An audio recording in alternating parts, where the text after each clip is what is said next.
Assalomu alaykum aziz do'stlar, sizlar bilan Xabarchi.uz kanalida O'zbekistonda va dunyoda kuzatiladigan so'nggi yangiliklar. Biz o'z ishimizni boshladik.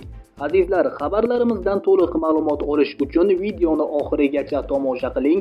Video ostida bir dona like tugmasini bosib, keyingi videolarimizni o'tkazib yubormaslik uchun albatta kanalimizga obuna bo'ling. Bugungi dasturimizda O'zbekistonda ertaga qanday ob-havo kuzatilishi e'lon qilindi. Batafsil videoda xabardor bo'ling.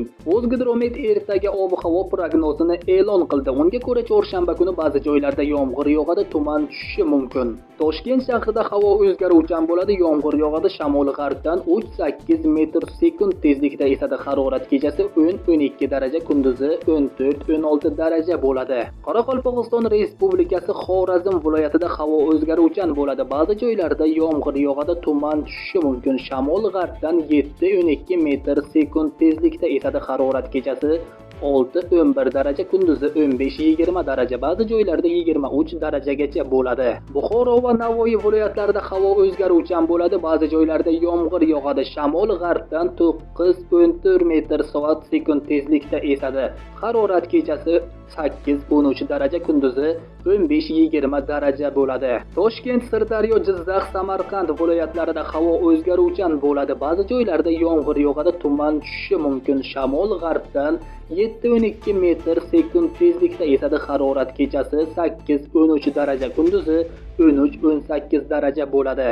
Qashqadaryo va Surxondaryo viloyatlarida havo o'zgaruvchan bo'ladi. Ba'zi joylarda yomg'ir yog'adi, momaqaldiroq bo'lishi mumkin. Shamol g'arbdan 7-12 metr/sekund tezlikda esadi. Harorat kechasi 8-13 daraja, kunduzi 18-23 daraja bo'ladi.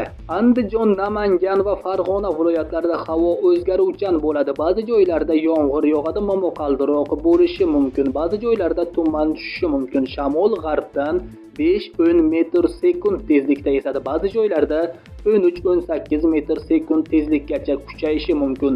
Harorat kechasi 10-15 daraja, kunduzi 13-18 daraja bo'ladi. Respublikaning tog' oldi va tog'li hududlarida havo o'zgaruvchan bo'ladi. Vaqti bilan yomg'ir yog'adi. Ba'zi joylarda kuchli bo'ladi, momaqaldiroq bo'lishi mumkin. Ba'zi joylarda tuman tushishi mumkin. Sel, suv toshqini yuzaga kelishi mumkin. Tog'li hududlardan 2000 metr yuqorida qor ko'chish xavfi bor.